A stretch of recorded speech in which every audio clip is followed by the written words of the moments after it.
প্রতিটা দিন আমার এই চ্যানেলে যারা কম্পিটিটিভ এক্সামের জন্য প্রিপারেশান নিচ্ছেন তাদের জন্য আমার এই চ্যানেলে প্রতিটা দিন কম্পিটিটিভ এক্সামের মতো পরীক্ষার প্রশ্ন ও উত্তর নিয়ে আলোচনা করা হয় প্রতিদিন। চলুন কথা না বাড়িয়ে ভিডিওটা শুরু করা যাক। ফার্স্ট প্রশ্ন, জুপ্ল্যাঙ্কটনকে কি বলা হয়ে থাকে? উত্তরটি হলো প্রাথমিক খাদ্য বলা হয়ে থাকে জুপ্ল্যাঙ্কটনকে। উত্তরটি হলো প্রাথমিক খাদক বলা হয়ে থাকে জুপ্ল্যাঙ্কটনকে। নেক্সট প্রশ্ন, ঋণাত্মক ত্বরণের বস্তুটির বেগ কত? উত্তরটি হলো কমে যায় ঋণাত্মক ত্বরণের বস্তুটির বেগ। উত্তরটি হলো কমে যায়। নেক্সট প্রশ্ন, মরু অঞ্চলের মৃত্তিকার নাম কি ছিল? উত্তরটি হলো সিরোজেম।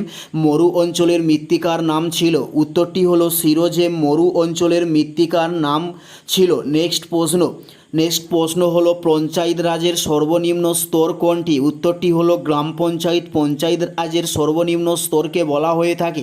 উত্তরটি হলো গ্রাম পঞ্চায়েত। নেক্সট প্রশ্ন হলো অভিজ্ঞান শকুন্তলম নাটকের রচয়িতা কে ছিলেন? উত্তরটি হলো কালিদাস ছিলেন অভিজ্ঞান শকুন্তলম নাটকের রচয়িতা। উত্তরটি হলো কালিদাস ছিলেন অভিজ্ঞান শকুন্তলম গ্রন্থের রচয়িতা। নেক্সট প্রশ্ন, বান্দুং সম্মেলন কবে অনুষ্ঠিত হয়? উত্তরটি হলো 1955 সালে বান্দুং সম্মেলন অনুষ্ঠিত করা হয়। উত্তরটি হলো 1955 সালে। নেক্সট প্রশ্ন, মহাবীরের জন্ম কোথায় হয়েছিল? উত্তরটি হলো বিহারের বৈশালীতে মহাবীরের জন্ম হয়েছিল। উত্তরটি হলো বিহারের বৈশালীতে। নেক্সট প্রশ্ন, বাক্যনি জলপ্রপাত কোন রাজ্যে অবস্থিত? উত্তরটি হলো উড়িষ্যা রাজ্যে বাক্যনি জলপ্রপাতটি অবস্থিত হয়েছে। উত্তরটি হলো উড়িষ্যা রাজ্যে বাক্যনি জলপ্রপাতটি অবস্থিত হয়েছে।